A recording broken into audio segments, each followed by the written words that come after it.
पालिका चुनाव को लेकर के सरगर्मी का माहौल बना हुआ है। वहीं भाजपा से पूर्व में चेयरमैन रही डॉक्टर ईरा श्रीवास्तव हमारे साथ मौजूद हैं।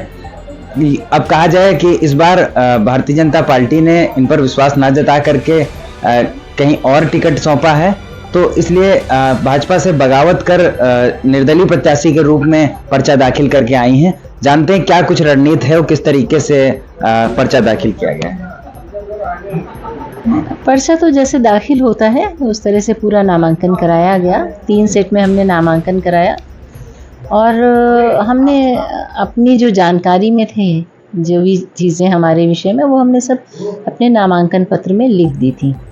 लेकिन आपको मालूम है एक आपत्ति आई, क्योंकि 14 तारीख को 14 अप्रैल, यही 14 जो 3-4 दिन पहले की बगावत करने का क्या कारण रहा? मतलब देखिए, बगावत करने की बात हम नहीं कहेंगे, लेकिन ये था कि हम जीते हुए कैंडिडेट थे। 2012 में विपरीत परिस्थितियों में जीते, काम किया, उसके बाद भी पार्टी ने टिकट बदला और हमने तभी भी सोचा कि नहीं, हमें तो चुनाव लड़ना है, क्योंकि हमें उस समय भी जनता और कार्यकर्ता ये चाह रहे थे कि हम चुनाव लड़ें।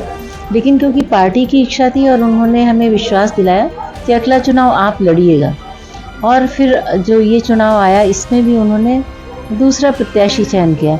तो अब हमारा ये था कि हमारा कार्यकर्ता, जनता, आप बाहर देख भी रहे हैं जो लगातार हमारे साथ में, तो उनका मनोबल गिर जाएगा। इस वजह से चुनाव लड़ रही हूँ। और दूसरी वजह ये भी है कि हमने 5 वर्ष जो कार्य किए थे, उसके बाद बहुत से और भी हमारे सपने थे, तो उस पूरे 5 वर्ष में पूरे कर पाना मुश्किल था। मैंने कहा भी पार्टी से कि मुझे एक कार्यकाल और दिया जाए।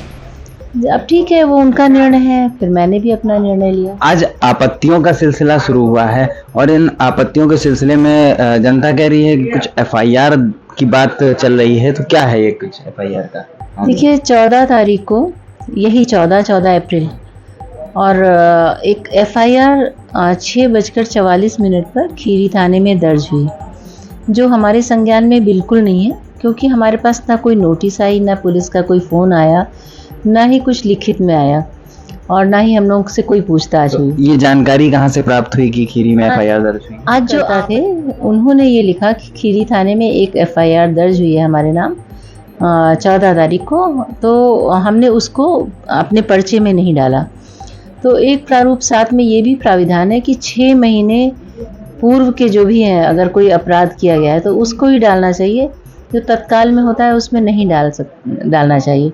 लेकिन फिर भी हमने अपना पूरा विवरण दे दिया कि हमें कोई भी जानकारी जब नहीं ऑफिशियल है तो हम उसका संज्ञान ले ही कैसे सकते हैं, भाई कुछ तो लिखित हमारे पास आता।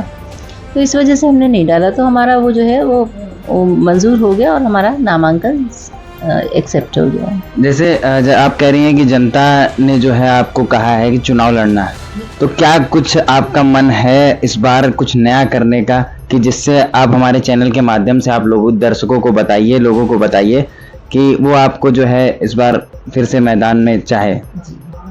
देखिए, जनता ने कहा है और जनता के लिए ही काम करने के लिए ही मैं ये चुनाव लड़ना चाहती हूँ, और मैं काम करूँगी भी, ये उनको भी विश्वास है और मुझे भी विश्वास है। देखिए, पहले भी विपरीत परिस्थितियाँ थी जब हमने चुनाव लड़ा। आप जानते हैं 2012 में क्या स्थिति थी भारतीय जनता पार्टी की। जनता ने तब विश्वास किया, उसके विश्वास पे मैं खरी उतरी, और जनता को अभी भी मेरे ऊपर विश्वास है। तो चुनाव तो अब हमारे बजाय जनता लड़ रही है, हम तो यही कहेंगे। जैसे अभी FIR दर्ज हुई, तो क्या लगता है कि इसके अलावा और भी कुछ ऐसी स्थितियां आएंगी क्या? क्या कारण है इनके? हमें तो इस विषय में कोई जानकारी नहीं है, कुछ भी।